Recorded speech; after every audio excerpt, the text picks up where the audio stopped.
What if I told you that what you do every night after 7 p.m. is slowly and silently breaking your heart?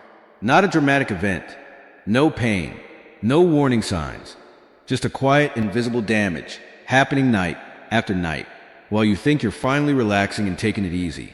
If you're over 50 and you sit down after dinner, turn on the TV, maybe have a little snack, and stay there until bedtime, you need to watch every single minute of this video. Because tonight we're going to talk about the one evening habit that cardiologists now say is one of the biggest hidden threats to your heart. And most people over 50 do it every single day without even realizing it. Stay with me. What you learn in the next 18 minutes could genuinely add years to your life. Let me paint you a picture. I want you to tell me if this sounds familiar. It's around 6:30 or 7 in the evening. You've just finished dinner.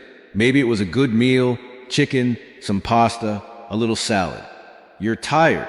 It was a long day, your back is a little sore, your feet are sore, and honestly, you've earned a rest. So you move to the living room, you sink into your favorite spot on the couch.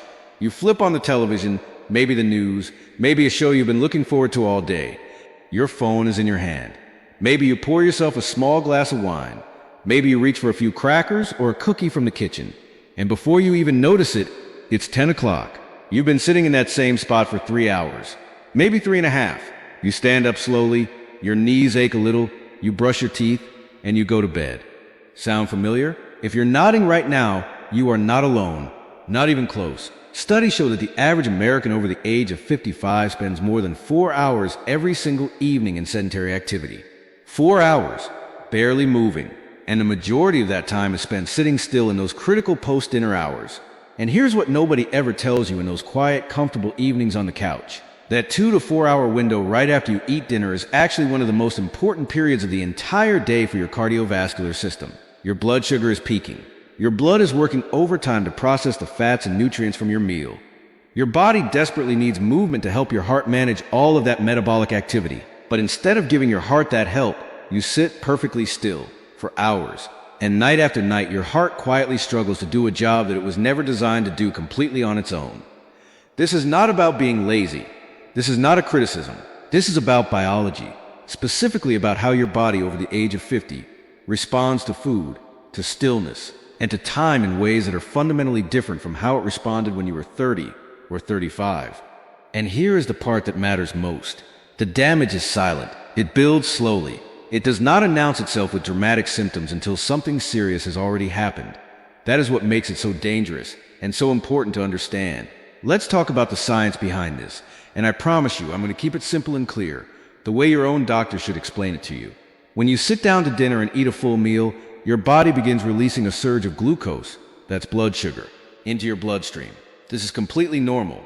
Your body is designed to do this. The problem for people over 50 is that your body's ability to manage and clear that glucose surge has already started to slow down. Your insulin sensitivity decreases naturally with age. That means it takes longer and requires significantly more effort for your body to bring your blood sugar back down to a safe, healthy level after eating. At the exact same time, your blood is also carrying what researchers call a postprandial lipid load, a wave of triglycerides, which are fats that come directly from your meal. These triglycerides are moving through your bloodstream, looking for somewhere to be stored or used. Now here is the critical fork in the road. The moment where your choice, move or sit still, changes everything that happens next inside your body. If you move after eating, even just a gentle 10-minute walk around the block or down the hallway, your muscles act like biological sponges. They absorb that glucose. They pull those triglycerides out of your bloodstream. Your heart has a much easier job pumping cleaner, more manageable blood through your arteries. Your blood pressure stabilizes. Your inflammatory markers stay low. Your body does exactly what it was designed to do. But if you don't move, if you sit still for 2, 3, 4 hours after dinner, here is a detailed picture of what is actually happening inside you while you're watching television. Your blood sugar stays dangerously elevated, sometimes for 2 to 3 full hours, putting constant, unrelenting stress on the walls of your arteries. Triglycerides continue building up in your bloodstream, dramatically increasing the risk of arterial plaque formation. This is the beginning of atherosclerosis, the narrowing and hardening of arteries that leads to heart attacks and strokes. Blood flow slows significantly in your legs and lower body, leading to a condition called venous pooling, where blood literally begins to pool in your lower limbs. This forces your heart to work harder to pull that blood back up through your body. Inflammatory markers in your blood begin to rise, and chronic low-grade inflammation is now widely considered one of the single most significant drivers of heart disease, possibly more important than cholesterol in some researchers' models. Your blood pressure can actually creep upward, even while you're sitting quietly and feeling completely relaxed, because of the additional strain your cardiovascular system is under while trying to manage an unassisted postprandial metabolic load. A landmark study published in the Journal of the American Heart Association followed more than 7,000 adults over the age of 45 across multiple years. The researchers found something that stopped the cardiovascular research community in its tracks. People who regularly sat for long, unbroken periods, particularly in the evening hours after dinner, had a significantly higher risk of cardiovascular events, including heart attack and stroke, even when those same people exercised regularly during the day. Read that again. Even if you worked out in the morning, even if you were active during the day, what you do in those hours after dinner still matters enormously for your heart health. Dr. Deborah Young, a cardiovascular researcher at Kaiser Permanente, has stated that breaking up prolonged sitting time may be just as important as your total weekly exercise minutes, and possibly more so in adults over 50. The research community is increasingly clear. It is not just about how much you exercise. It is also about how long you allow yourself to remain completely still and when. The danger is not simply how much you sit. It is sitting in long, unbroken stretches, especially in those critical metabolic hours right after your evening meal. I want to take a moment here and speak directly to you, because what I'm about to share is the part that most health videos skip over entirely, and it's the part you most need to hear. If you are in your 50s, 60s, or 70s, your body is genuinely not the same as it was 20 years ago. And that is not a criticism. That is simply biology. But it means that the after-dinner sitting habit that might have been a minor low-level issue at 35 has become a serious cardiovascular risk factor after 50. Here is why that is, and for specific biological reasons. First, your heart muscle itself has changed. After the age of 50, your heart's resting stroke volume, that's the amount of blood your heart pumps with every single beat, gradually begins to decline. Your heart has to work harder simply to push blood through your arteries. Long periods of sitting make this significantly harder by reducing the efficiency of venous return, the process by which blood flows back from your lower body up to your heart. When you sit still for hours, that return slows. Your heart labors, and over years and years of evening sitting, this adds up to measurable cardiovascular strain. Second, your arteries are stiffer than they were before. As we age, the walls of our arteries naturally become less flexible and less elastic. This process is called arterial stiffness, and it means your arteries cannot expand and contract as easily with each heartbeat. Prolonged sitting, especially in those post-meal hours, actively accelerates this stiffness by reducing your body's production of nitric oxide. Nitric oxide is the chemical compound your body uses to keep artery walls supple, open, and flexible. Less movement means less nitric oxide, means stiffer arteries, means greater cardiovascular risk. Third, your body takes significantly longer to clear blood sugar after a meal.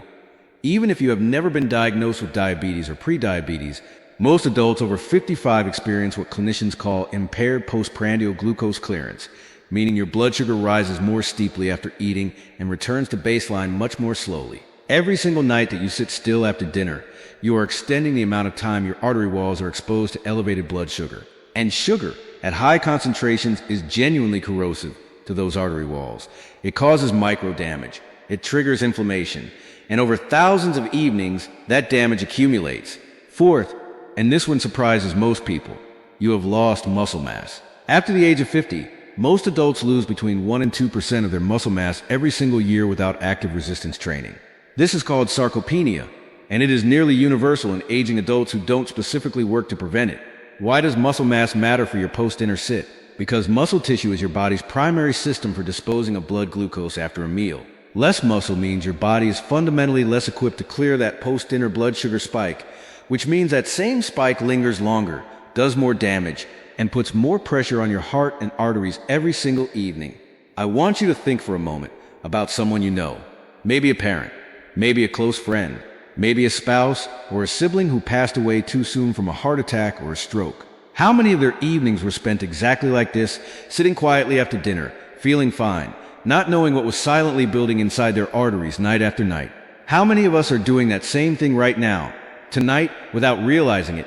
I'm not sharing this to frighten you. I'm sharing this with you because you deserve to know. And because knowing, really knowing, is what gives you the power to change something tonight. Okay, here is the good news. And I want you to hear this clearly, because this is the part of the video that is going to change things for you. You do not need to join a gym. You do not need to start running. You do not need to do an hour of exercise after dinner. You do not need to overhaul your entire lifestyle or give up your favorite television show. The research is remarkably clear on this. You simply need to break the sitting. That's it. That is the core intervention. Just interrupt it. Just get up consistently. Studies show that getting up and moving for as little as 2 to 5 minutes at regular intervals of every 30 to 45 minutes is enough to significantly and measurably reduce the post-meal cardiovascular risk in adults over 50. Just breaking the unbroken stillness is enough to signal to your body, we are still alive here. Keep the blood moving. Keep the arteries working. Keep the metabolic process flowing. Here are 7 simple, specific things you can start doing tonight, and you only need to pick one to begin. 1. Take a 10-minute walk after dinner. This is the single most evidence-backed intervention available. Around the block, up and down your street, in your backyard, even back and forth through the rooms of your own home. Research published in the journal Sports Medicine found that a 10-minute walk after eating can reduce post-meal blood sugar levels by up to 22%. 22% from a 10-minute walk. That is remarkable. 2. Stand up during every commercial break. If you're watching television, make it a non-negotiable rule. Every time a commercial comes on, you stand up. March in place for 30 seconds. Do a few gentle calf raises. Walk to the kitchen for a glass of water. It doesn't matter what you do, you just have to get up. 3. Try what researchers call the 30 and 5 rule. For every 30 minutes of sitting, you stand or walk for at least 5 minutes. Set a gentle timer on your phone. This simple rhythm, practiced consistently over weeks and months, has been shown to make measurable improvements in cardiovascular markers in older adults. 4. Do light housework after dinner. Wash the dishes by hand instead of loading the dishwasher immediately.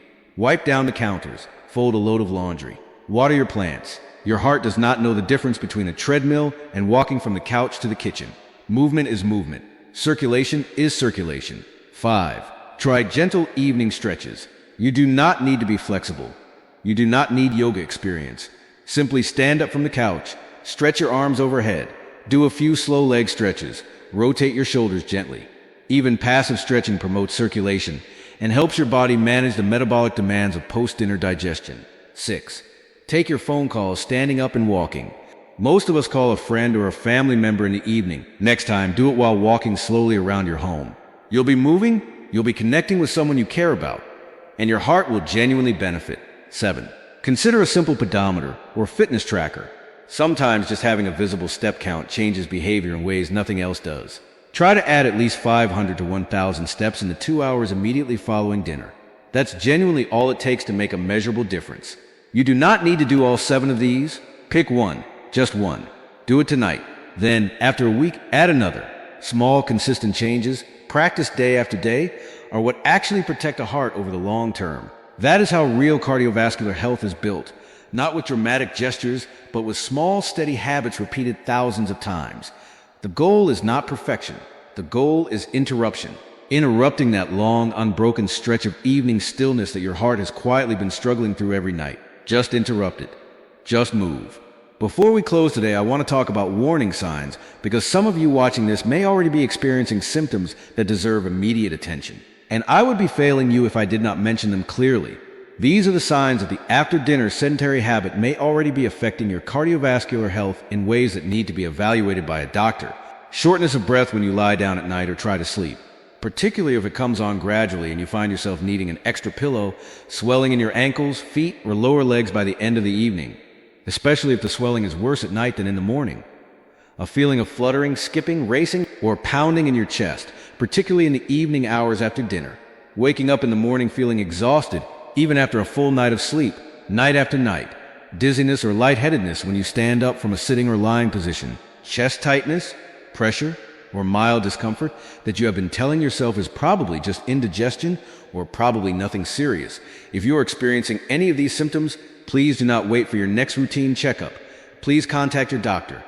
These symptoms are your body's way of asking, sometimes quietly, sometimes urgently, for help. And even if you have absolutely no symptoms, if you are over 50, if you recognize yourself anywhere in this video today, if you thought that sounds exactly like my evenings, please bring this up at your very next doctor's appointment. Ask specifically about your post-meal blood sugar patterns. Ask about your resting heart rate in the evening hours. Ask whether your evening routine might be contributing to your overall cardiovascular risk profile. Your doctor may not bring it up first. Doctors see dozens of patients every day, and the research on post-dinner sedentary behavior is still making its way from the journals into routine clinical conversations. But you know now, and now you know to ask. You are your own best health advocate. What you've learned today gives you the questions to ask and the context to understand the answers. Let me leave you with something I truly believe, something the research supports, and that the stories of the longest-lived, healthiest people on Earth consistently confirm. The people who make it to 80, 85, 90, still active, still laughing, still fully engaged in their lives and the lives of the people they love. They did not get there with miracle treatments or expensive interventions or perfect genetics. They got there with simple daily habits. Habits they built one at a time. Habits they repeated imperfectly across years and decades. Habits exactly like the ones we talked about today. Tonight, after you finish dinner, I want you to get up from that couch. Take a 10-minute walk. It can be outside if the weather allows. It can be up and down your hallway if it doesn't. Around your living room, back and forth through your kitchen. It doesn't matter where. What matters is that you move. For just 10 minutes after dinner. Tonight, do it for your heart. Do it for the people in your life who need you around for many more years. Do it because you are not too old to make a real difference in your own health. Do it because every single time you stand up when you could have stayed seated, you are adding a small deposit to an account that will pay you back in more good days, more good years, more good mornings. Your heart is still fighting for you every single beat, every single night. The least we can do is fight for it right back. Thank you so much for watching today. If this video opened your eyes to something important, if it made you think about your evenings differently, please share it with someone you care about. A spouse, a sibling, a close friend, a parent. They may need to hear this just as much as you did, maybe more. And if you haven't subscribed to this channel yet, please do. We publish new health videos every single week, made specifically for people over 50, covering the topics that matter most to your health, your independence, and your quality of life. Take good care of yourself tonight, and get up off that couch.